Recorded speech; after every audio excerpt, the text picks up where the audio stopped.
Miriam. Hola. Hola Miriam, no te escucho. Ahora, es que Cuéntame. me habían silenciado y no me iba el micro. Vale, bueno, me quedo con esta última diapositiva que es terrorífica, ¿no? Que una desescalada así total, o sea, podría ser el pico mayor y toda esta, bueno, es tremendo. Esto sí que no lo soportaría, yo creo que ningún sistema sanitario, ¿no? Pero bueno. A ver, pues nada, te lanzo alguna preguntita que nos han puesto por aquí. Mira, una que ya nos la ha contestado también María, ¿no? Pero mira, pregunta una, ¿qué ocurrirá en los meses de gripe estacional cuando los pacientes presenten síntomas parecidos? ¿Llegaremos a otro colapso del sistema sanitario? ¿Se van a realizar PCR para diferenciar si se trata de influenza H1N1 o SARS-CoV-2? Gracias, nos dice, ¿no? Si te Pues parece, leo ya la respuesta de sí, María, que nos la ha puesto aquí, sí, María genial, Escalante. genial. María nos Sí. dice que ya existen tests mixtos que en el mismo room pues, se pueden medir hasta 26 enfermedades diferentes que tienen los mismos síntomas que la SARS-CoV-2, ¿no? Pero bueno, Así la es, cuestión... fijaos, y los estudios que he estado revisando en esta última semana precisamente sobre estos, muchas gracias María por aportarlo en este momento justo, muy bueno. Pues los estudios que he estado revisando en esta semana se planteaban que la coexistencia del SARS-CoV-2 con el virus de la influenza, el virus de la gripe y otros virus, podía llegar incluso hasta un 16%, cuando, recordaos que al principio hacían los estudios con los hisopos nasofaringios y el primer planteamiento que si hay virus de la gripe, rechazamos que pueda haber otro. Pues no, un 16% de los pacientes en varios estudios publicados muestran que coexisten varios virus con el COV-2, con el COV-2, sí. Va a ser complicado, sí. Mira, pregunta Bueno, pero aquí otra... tenemos una cosa muy buena, ¿eh? Sí, Nunca mejor ocasión que sí. vacunarse de la gripe. De Sí, sí, verdad, está claro todos que los este año... profesionales Sí, sanitarios, sí, vacunaos sin de la duda. gripe. Y Sí. muchos dicen, yo no me vacuno, que yo no me enfermo. Efecto rebaño. Ahora hablamos de esto de efecto rebaño. ¿Qué es eso de efecto rebaño? Efecto rebaño quiere decir que toda la población nos beneficiamos de que haya un porcentaje de población alta vacunada. Si mucha población se vacuna, tendremos efecto rebaño porque podemos eliminar el virus de nuestro medio y no estará con tanta frecuencia entre unos y otros. Pero por eso os animo a todos los profesionales sanitarios a cumplir con la primera recomendación de salud pública, que es para prevenir la gripe, la vacunación. Sí, está claro que el primer colapso va a ser cuando todo el mundo se vaya a vacunar de la gripe este año, sin duda. Seguro que sí. Espero, espero. Mira, vamos con más preguntas que me han hecho al principio. Pone, ¿qué opináis sobre la realización también como prueba serológica del IgA que detecta muy precoz el contagio? No hemos hablado de las IgAs porque nosotros aquí no lo estamos utilizando, pero yo no sé si María está por aquí porque precisamente el estudio alemán estudia Estoy aquí. IgG, IgM, IgA. ¿Estás, María? Sí que estoy, sí. Hola, cuéntanos, María. Pues el estudio, a mí la verdad es que me pareció que estaba súper bien hecho, como siento decirlo, pero la mayor parte de las cosas que hacen los alemanes, Pues no lo que si las sientas, hacen, es las que... hacen bien. Y eso medían las IgGs y las IgAs. Lo que pasa que eran datos preliminares, por eso estaba solamente en alemán. La población era de 12.000 y habían medido 400 casas, o sea, 400 familias, un total de 1.000 personas. Y claro, las IgAs todavía no estaban disponibles, los resultados de las IgAs todavía no están disponibles, pero ya veremos a ver qué dicen. Aparte de que al estar en las secreciones es muy interesante también en las mucosas, en las secreciones, en este tipo Pero lo miden en de sangre. enfermedades. Sí, pero quiero decir, pero como las IgAs, aparte de Sí, estar en son sangre, también secretorias, sí, están, sí. pues creo que también Va a jugar su puede ser un papel dato también. interesante. Va a Sí. jugar su papel. Pero sí, ese estudio, cuando salgan los 1.000, además es muy, porque se dice la distancia social de los alemanes, pero ese estudio en concreto como fue en una fiesta de carnaval y estaban todos juntos como si fuesen españoles, y me imagino que pues con alegría, fiesta, jolgorio y alcohol, abracitos y demás, yo creo que sí que se puede extrapolar a otro tipo de comunidades mediterráneas como la española o la italiana, donde hay más contacto físico. Que muchas veces cuando hablabas de lo de Islandia, claro, en Islandia es que, aparte de ser un país muy pequeñito, tienen otras costumbres muy diferentes a las nuestras, entonces el control también es más fácil. Pues sí. Muchas gracias. Cuéntamelo, Mira, Nuria. Berta, preguntan aquí, ¿se sabe cuánto tiempo se mantiene la PCR positiva en asintomáticos? Porque dice, para que la serología tenga utilidad para detectar estos casos, tendría que mantenerse la PCR positiva durante más de 15 días. Y decías que en los casos leves la carga viral suele aclararse antes. ¿Pasa lo mismo en los asintomáticos o se mantiene durante tiempo esa PCR? Pues no me acuerdo yo ahora mismo del tiempo que dura la PCR en asintomáticos, ¿de acuerdo? En casos leves normalmente establecen como 15 días, pero en asintomáticos no te puedo decir, personalmente te puedo decir que he conocido algunos casos asintomáticos que han durado un mes con PCR positiva. Entonces, ¿qué ocurre? Que mientras es PCR positiva, no te he entendido lo que ponía de la IgG, la PCR y la IgG pueden coincidir. Es decir, si yo tengo una IgG positiva, puedo tener una PCR positiva al mismo tiempo. ¿Vale? Eso no está reñido una cosa con la otra. Sí, sí, puedo transmitir sí. siendo IgG positivo. Eso sí. Mire, me preguntan aquí también, por otro lado, que me van preguntando de aquí y personalmente, me dicen aquí, si no estás asintomático, ¿no? Porque lo que se hablaba aquí era de que se iba a hacer en muchos casos, ¿no? Muchos estudios, que no tenía sentido cuando eran asintomáticos, ¿no? Entonces, por ejemplo, ¿por qué se hace, si no son diagnósticos además, ¿no? ¿Por qué se está haciendo a los sanitarios, ¿no? ¿Lo que se nos está haciendo ahora forma parte de ese estudio o es aparte? Me explico, Esa parte. Esa parte, ¿no? Esa parte. Vale. Y realmente a los sanitarios, pues sí sé que se está haciendo estudios de anticuerpos. ¿Qué pasa? Que en el momento en que aparece un estudio de anticuerpo positivo, se hace la PCR, ¿vale? Eso es lo que te decía al principio también, vale, ok, sí. Esa es la diferencia.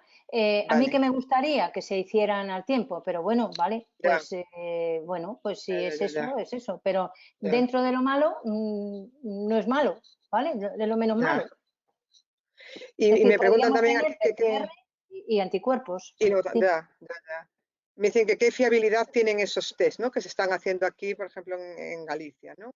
Porque dicen que tienen una sensibilidad y una especificidad alta, pero se está viendo que hay un montón de falsos negativos, ¿no? O por lo menos que cuando se les repite o se les hace la PCR, ¿no? Pues se descarta que, es decir, hay un alto porcentaje que justo han pasado la enfermedad y coge ese tramo cuando se les hace el test, o es que realmente no son todo lo fiables que quisiéramos. Desconozco los estudios desconozco los datos de la sensibilidad y especificidad de las pruebas con las que estamos trabajando en nuestros centros sanitarios. La desconozco, desgraciadamente, porque la he preguntado, pero no he obtenido la información. ¿Por qué? Porque es muy importante para tomar decisiones clínicas. Es decir, si no estamos haciendo PCR de forma sistemática y estamos haciendo estudios de población de riesgo, en población de riesgo, como son los profesionales sanitarios con anticuerpos, aún estando haciéndolo con PCRs, aún estando haciendo las dos pruebas, yo necesito saber qué sensibilidad y especificidad tiene la prueba, porque en función de eso yo me puedo plantear, y asociado a la sintomatología clínica del trabajador, me puedo plantear si lo mando a un aislamiento a su casa, si lo tengo que dejar en cuarentena o si puedo estar trabajando con el riesgo de equivocarme y poder contagiar a otros pacientes o a otros compañeros. Entonces, estamos trabajando a día de hoy en lo que yo conozco sin tener los resultados concretos, la información sobre la sensibilidad y especificidad de esta prueba. Igual pasa a nivel nacional, es decir, a nivel nacional el estudio N-COVID lo que te dice es que la sensibilidad y especificidad está por encima del 80%. Ya, pero ¿cuánto por encima? ¿Y los dos? Es decir, Hombre, yo creo que deberíamos de ser un poco más concretos, ¿no? Y sobre los profesionales sanitarios que muchas veces pues dicen, pero ahora ¿qué pasa? Ahora positivo, luego negativo, ahora no sé lo que soy. Bueno, pues por eso muchas veces cuando hay dudas con estos test rápidos, lo que se hace siempre que hay un test positivo en profesionales sanitarios, hoy en día, para no equivocarnos en esas tomas de decisiones de si trabaja, no trabaja, se aísla o cuarentena, pues para eso se hacen los test ELISA, que sí se hacen a los profesionales sanitarios en caso de que el test rápido sea positivo. Y esos test ELISA son los que cuantifican y son los que nos ofrecen una sensibilidad y especificidad muchísimo mayor, ¿de acuerdo? Entonces, no hay alarma. ¿Por qué? Porque lo que se intenta hacer de una manera muy rápido, porque todo el mundo, yo quiero anticuerpos, bueno, pues vale, pero es que tienes luego que esperarte un poco porque hay que ir a contrastar los datos.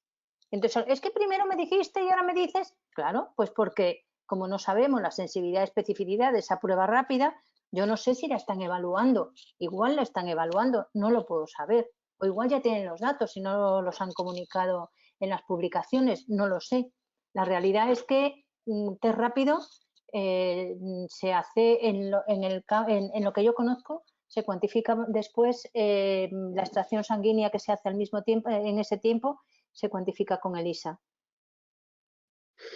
Y por eso a lo mejor me preguntan aquí también, dicen, la robustez de los test de detección, bueno, me imagino que quiere decir la variabilidad, ¿no? Puede ser debida a la variabilidad de las cepas. ¿No? Dice, ¿contra qué proteínas se dirigen los anticuerpos de los test? En el SARS se demostró casos de reacciones cruzadas con solo la proteína N. Entonces aquí dice si puede haber esos problemas pues por culpa de pues, que haya un montón de cepas distintas, ¿no? Esos estudios se los han planteado, hay estudios muy interesantes con cepas distintas en el estado de Washington, ¿vale? Que han sido publicados recientemente. Y de hecho se plantean que algunos falsos positivos en estos test pueda ser realmente porque exista interacción con otros coronavirus que también están presentes en nuestro medio. No se ha descartado. Este estudio lo ha planteado de esta manera. La realidad, lo que se dice es que no hay unos cambios tan grandes como para que pudiera afectar, pero ya he visto este estudio en concreto, este estudio americano que estaba bien diseñado y sobre todo que es que hacía la determinación de 100 y pico pacientes con su PCR y con su todo lo que era el análisis genético y todo lo que eran las características y veías las distintas variaciones que había experimentado el virus. Tanto es así que ellos lo usaron para saber si el primer caso podía venir de un país americano que hubiera trazado dentro, si venía directamente de Wuhan o de dónde venían. O sea, utilizaban esas variaciones que tiene el virus para saberlo. ¿Que pueda estar dando lugar a falsos positivos? En poca medida por ahora, sí. El futuro no sabemos. Muy bien. Bueno, hay varias preguntas, pero son cosas que ya has ido respondiendo, ¿no? Y yo creo que no mucho más. Déjame ver una cosita más. Dicen aquí en televisión, en las noticias, en más de una ocasión han comentado que un país con un número elevado de infectados, como puede ser Italia o España, les beneficiaría en el caso de un posible rebrote de la enfermedad, ¿no? El próximo otoño. Dice, si no se sabe si los anticuerpos de la población les va a proteger y cuánto tiempo les va a proteger, esa afirmación, pues no deberían hacerla, ¿no? ¿Cómo lo ves? Realmente no se sabe, ¿no? ¿Tú qué opinas? Pues yo opino que lo que te decía antes, que como no sabemos cuánto tiempo pueden durar esos anticuerpos, pues igual hemos sufrido todo esto y en el mes de noviembre esos anticuerpos se han borrado del mapa y vamos a empezar de cero, ¿no? ¿Podría ser? Podría ser. Podría ser, ¿no? Podría ser. Hay algún estudio también que, como os comentaba, que sobre todo en los casos leves, la desaparición muy temprana de los anticuerpos, muy temprana, al mes. Claro. Y esto sería un problema no solo por pasar la enfermedad. Los que más perduran y los que se ha visto que realmente pueden tener más capacidad neutralizante son de los pacientes más graves. Sin embargo, y esos son los que más protegidos quedan, ¿vale? Sin embargo, hoy antes de venir revisaba que quería saber qué tal iban los estudios de anticuerpos como tratamiento, ¿no?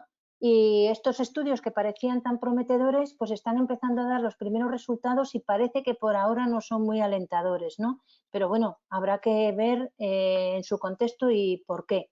Es muy pronto para verlo. La realidad es que tienen que seguir trabajando por un buen tratamiento y sobre todo una buena vacuna, y que lo mejor de todo es intentar una solución que favorezca el mayor control de la enfermedad mientras no podamos eliminarla, ¿no? Mayor control nosotros. Pues sí, sobre todo la vacuna, y aunque el problema es que si los anticuerpos duran lo que duran, el problema imagino que es hacer una vacuna que pueda durar también, Vamos porque a una ver, vacuna que... de esto entiende mucho más María que yo, pero cuando se hace una vacuna no se hace por la fase más cambiante, por así decir, del virus, entiendo yo, sino que estarán investigando sobre lo que es el núcleo central, donde crea más posibilidades de inmunogenicidad, ¿no? Y menos variación. Entonces, no sé, María, si estás aquí y nos puedes aportar. Hola, sigo aquí, sí. Sí, bueno, ahora mismo con los estudios de la vacuna hay varias vertientes, incluso de inocular el ARN mensajero, para que nuestro propio cuerpo fabrique solamente alguna proteína del virus. Que la verdad es que yo es la primera vez que veo una vacuna de ese estilo. Vamos, no tengo ni idea cómo se inyectaría o cómo sería esa vacuna. O sea, las variantes que hay ahora con la vacuna son... pero sobre todo se están centrando en la proteína S, en la que es la llave. Claro, vacunas que vayan transportando. Yo creo que ya en alguna ocasión he leído algún artículo sobre ello, ¿sí? Sí, del ARN mensajero. La verdad no tengo ni idea, para que nuestras propias células fabriquen, digamos, una versión de una parte del virus, de los antígenos del virus, sin tener la enfermedad. Ajá. Yo es la primera vez que oía algo sobre una vacuna así. Y luego eso, las dos vertientes, o hacer un virus, pero esa está que es la versión de los chinos, del grupo más grande chino, que lo que están intentando, que son los mismos que hicieron, que estudiaron lo del SARS, un virus inactivo, pero no van muy avanzados, o lo que no se ha vuelto a saber de ellos, y del grupo americano, que es una empresa privada, que es la proteína S. Básicamente la vacuna sería la proteína S sola. De forma sencilla, por así decirlo, inocular la proteína S y el cuerpo reaccionaría contra esa proteína S. Y como es la más antigénica del virus, en teoría, si los anticuerpos bloquean la proteína S, ya no se puede unir al receptor ECA, entonces no podría infectarnos. O sea, nos infectaría, pero no podría reproducirse, vamos. No podría entrar en las células. Lo paralizaría. Sí, esas son lo que yo sé hasta ahora de los que más éxito están teniendo. Y la de ARN mensajero, que me dejó bastante así noqueada, porque nunca había visto una vacuna en la que tu propio cuerpo generase el antígeno para que reaccione el sistema inmune. Pues sí, la verdad es que ya es complicado, pero bueno, Sí. Toda esta ingeniería genética tiene que dar mucho de sí, que hay mucha gente investigando, ¿eh? Sí, sí. Sí, la verdad que sí. Pues muchísimas gracias a todos vosotros, muchas gracias María, Sí. muchas gracias Miriam, muchas gracias a todos los que estáis aquí, todos los que hacéis que esto sea posible una tarde como hoy, y recordamos que seguimos en el campus, seguimos siempre contigo. Estas quedadas vamos a finalizar con la próxima sesión, el día 15 de mayo, donde, como os comentaba al principio, hablaremos sobre el proyecto COVID Piel, con los resultados que nos lo presentará la doctora Cristina Galván, dermatóloga con muchísima experiencia, bueno, y seguro que nos va a encantar lo que nos ponga, porque además ella tiene también su visión crítica. Entonces, muchísimas gracias a todos. Seguimos en el campus, seguimos con vosotros. Hasta la siguiente. Chao, chao. Buena tarde. Chao, gracias Berta, gracias. Gracias. Gracias, María. Gracias, Miriam. Hasta luego, Berta y Miriam. Muchísimas Muchas gracias, gracias. Sonia. Un abrazo muy grande, un abrazo muy grande. Para Vigo. Y otro para Coruña. Qué gusto escucharos por aquí. qué gusto. Sí, ¿Alguna todo, cosa todo muy interesante, la verdad, ¿eh? Que todo muy interesante. te ha parecido? Sí. Sí, la verdad es que sí. Yo me quedó una pequeña duda, pero no sé si la puedo comentar. ¿Cuál es Dime, la dime, diferencia claro. en que tú tengas IgG y que tengas IgM? IgM es al principio del contagio, pero no siempre, porque puedes encontrar los dos. Uno estaría asociado con que tú estás luchando contra el virus y otro que se desarrolla después de la lucha. Solo era esa pregunta. Bueno, este es un tema de María, ¿vale? María, ¿lo dices tú o lo digo La yo? IgM en principio es Sí. cuando tú empiezas a luchar contra el virus. Que, La IgM son los soldados más potentes de primera línea. Perdonad, los de que estoy primera con... línea. Dime. Me llamabais, es que no sé si me habéis Sí. llamado o no. Porque... Vale. Pregunta Sonia. Pregunta Sonia, IgM. A ver, María, dice, yo preguntaba una cosa, tú como eres mucho más experta en estos temas, ¿cuál sería la diferencia en que tú tienes IgG y IgM? Puede ser que la IgM esté relacionada con que tú al principio, cuando te contagias el virus, tú empiezas a desarrollar anticuerpos o inmunoglobulinas IgG, IgM. Vale, una vez que tú ya empiezas a luchar es cuando empiezas a desarrollar las IgG. Entonces, como que ya estarías pasando la enfermedad y serían esos anticuerpos que son más neutralizantes. Pero no tienes por qué estar ¿O pasando estoy la yo enfermedad. confundida? O sea, estarías infectado. Es que, claro, ahí pasar la enfermedad o estar infectado son dos cosas diferentes. Y yo creo que ahí está la diferencia también un poquito de lo que se está viendo, que los que han pasado la enfermedad levemente o no la han pasado, también tienen menos IgGs que les duran menos, es lo que parece estar viendo. Pero sí, primero la respuesta inmune en general, así en general, siempre es primero la IgG, que es más grande, y perdón, la IgM, que es más grande, y luego ya es la IgG, que es la más pequeñita, vamos. La primera que se produce es siempre la M y luego ya va la más específica, que es la IgG. Pero sin embargo, veíamos en algún estudio, que eso era lo que yo tenía entendido, que tenías al mismo tiempo, al principio de la enfermedad, la M y la G, que fue lo que me hizo dudar. No, pero una cosa es tenerlas y otra cosa es que sean detectables las dos, porque estamos hablando de cuál llega primero, pero no de los niveles. La IgG está en niveles más altos que la IgM. Cuando la IgG pero tampoco aparece sabemos, pero tampoco, es decir, bueno, hay estudios que dicen que al principio pueden aumentar y con distinta velocidad. Eso tampoco nos lo ponen. Es decir, lo que sí se encuentran es que las dos están juntas. Claro, que pero pueden al estar, principio del contagio. Lo normal es que primero con las dos puedes contagiar igual. Es decir, la PCR puede estar positiva y puedes estar contagiando aunque si tienes IgM positivo, seguro, pero si tienes IgM e IgG, también. Y si tienes IgG sola, hay que descartar que no haya bajado la IgM y que todavía esté la PCR elevada. Eso es importantísimo tenerlo súper claro, porque cuando a alguien le miran y le dicen yo ya tengo IgG, no tengo nada, no. Si tienes IgG hay que ver primero si tienes síntomas y segundo qué tienes de PCR. No sé dónde tengo la plantilla. Era de las primeras ¿Vale? diapositivas. Mira, es decir, yo puedo estar aquí, ¿vale? Y aquí detecto IgM, IgG y PCR. Puedo estar aquí y puede haber desaparecido la IgM, porque aquí me lo han puesto aquí, pero si lo cojo en el día 20 ya no está. Y tengo PCR, que la PCR va a seguir por aquí. ¿Te das cuenta? Ha habido PCRs que se han llegado incluso hasta 50 días, ¿vale? Hasta 50 días. Y en esta época el paciente va asintomático generalmente y puede ser hasta 50 días eliminando virus, depende de la enfermedad como la haya tenido, ¿vale? Entonces, ¿qué ocurre? Yo si la pillo aquí, te pillo con una IgG positiva, pero esta PCR va a seguir por aquí, va a ser positiva. Entonces, siempre que tengo la IgG positivo, tengo que descartar que no tenga PCR, tengo que descartar que no esté con el virus, porque la puedo tener. Entonces, tengo que ver los síntomas y tengo que ver la PCR. La IgG Sí, ¿Me perdón. entiendes? Ujú. Entonces, lo que nos quedaría claro y lo más importante es que nosotros no nos podemos descuidar mientras tengamos la M.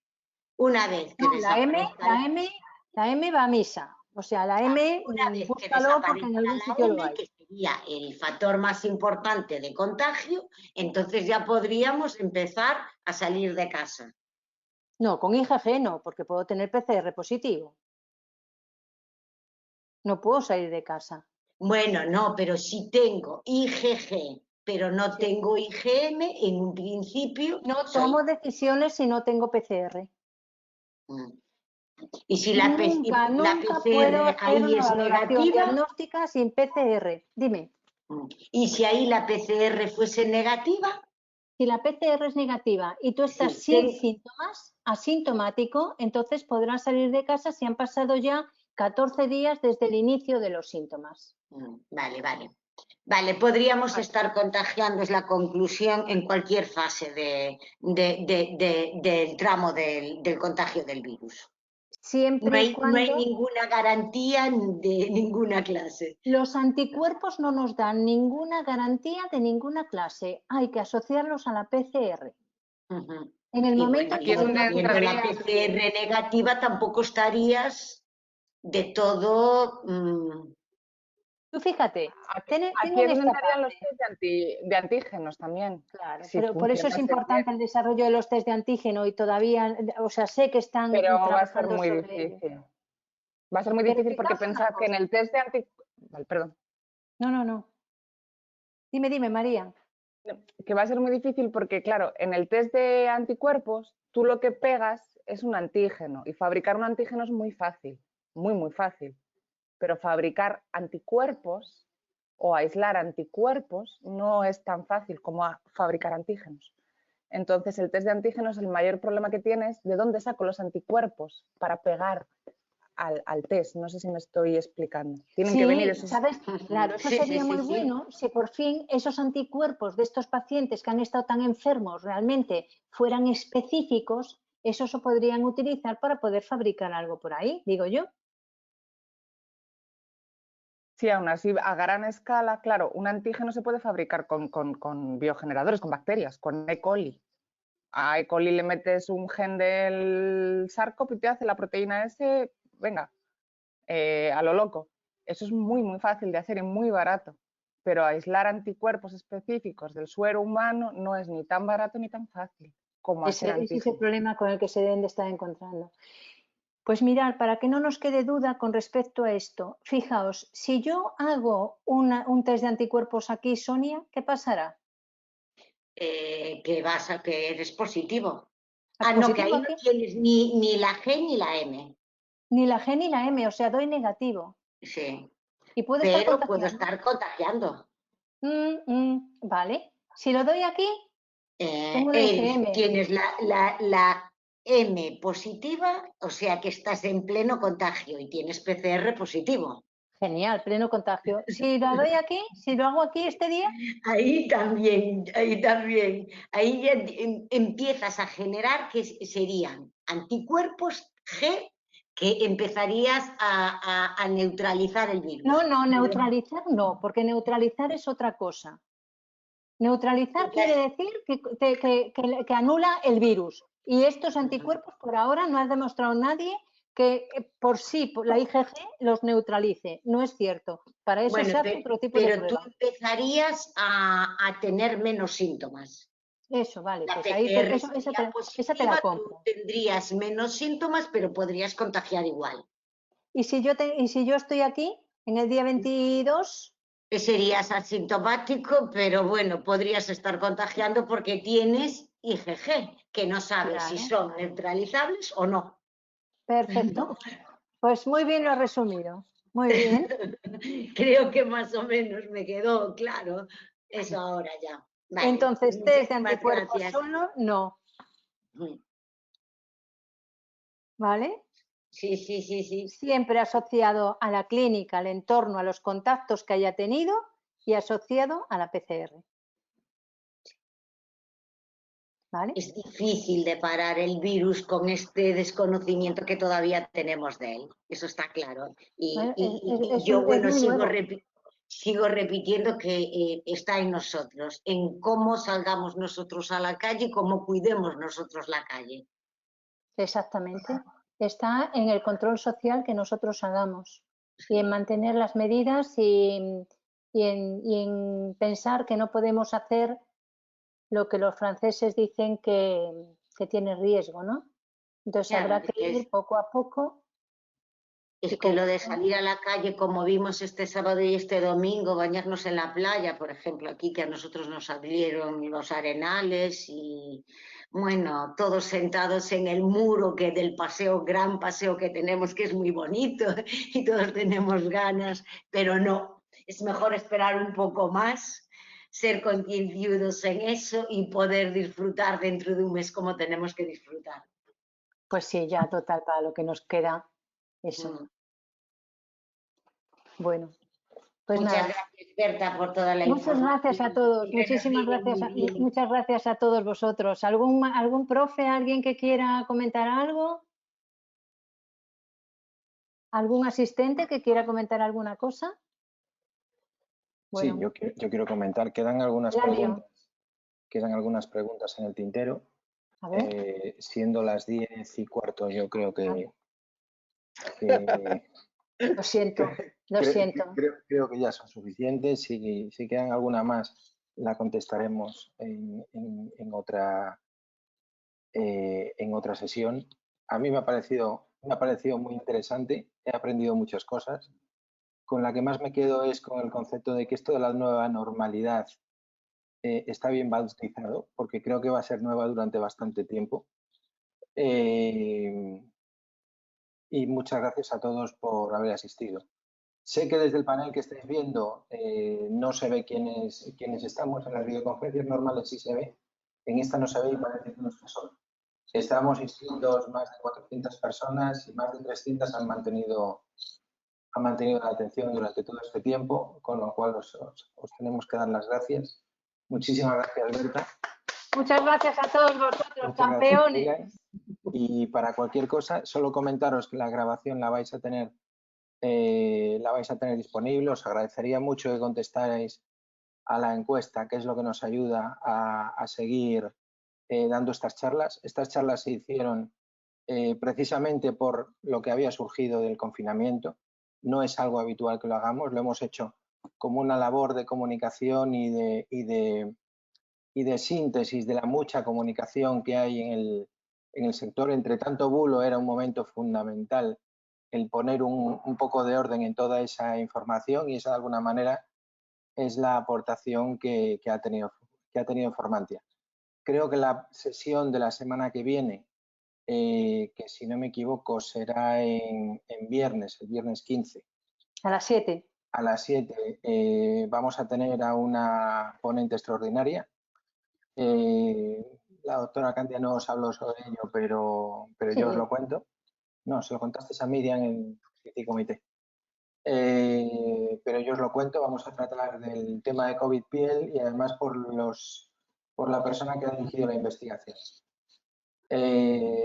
Muchas gracias a todos por haber asistido. Le paso la presentación ya a Berta para que termine ella. Muchas gracias. Nada más, muchísimas gracias, Eladio, por hacer que esto haya sido posible. Yo no me había dado cuenta que habíamos llegado hasta tan tarde. Lo siento porque me había comprometido a que no iba a durar más de 90 minutos, que no os quería agobiar con tanta cosa, pero bueno, lo siento y espero que haya sido útil, que os haya gustado y que hayáis disfrutado tanto como yo, que he disfrutado. Y gracias, mucho. Berta, por tu gran trabajo. Muchas gracias, Miriam. Como en todas tus clases. Chao.